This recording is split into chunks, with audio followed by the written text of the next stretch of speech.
Is Mawlud allowed in Islam?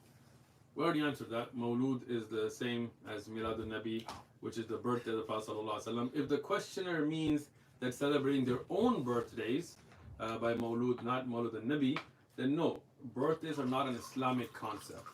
In Islam, we cannot bring the festivals of other religions into Islam. And the personal ayad, like those that are repetitive holidays, are part of the Sharia. What do I mean? If you want to just gather friends and have some barbecue and cake and pastries, go for it. Nothing against Sharia. That's mubah. That is permissible. If you do it because they're Muslim and you want to make ikram for them, that's even good. There's reward in that. Wonderful.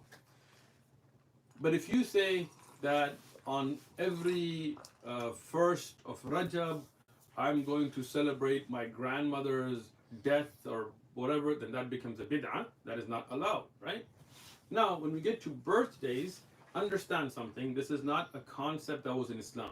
The Prophet ﷺ, the Sahaba, the Tabi'un, they did not celebrate birthdays. Before them, the Anbiya, like Isa alayhi Musa alayhi they did not celebrate birthdays. This was something that the Fir'aun, the people of Pharaoh used to do, and the Greeks started this. The way we see birthdays today in America, or in the West, or around the world, is really a Greek pagan idea.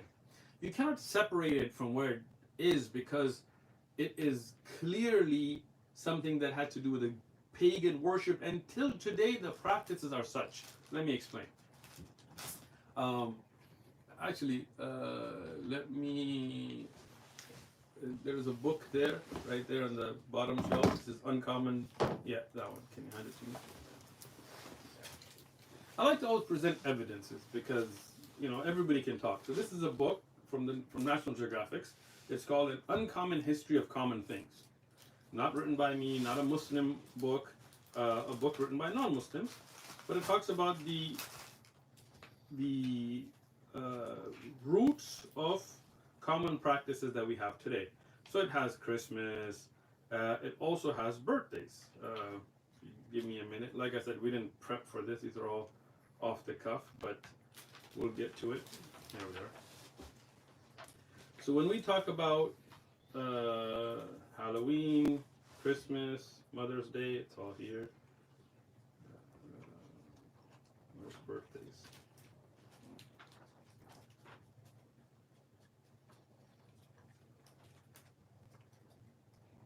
I highlighted a lot of these. So where's the sticky when you need one? There was a question. Somebody paid. There we are. That's the question. But it's not invisible now. Is it on?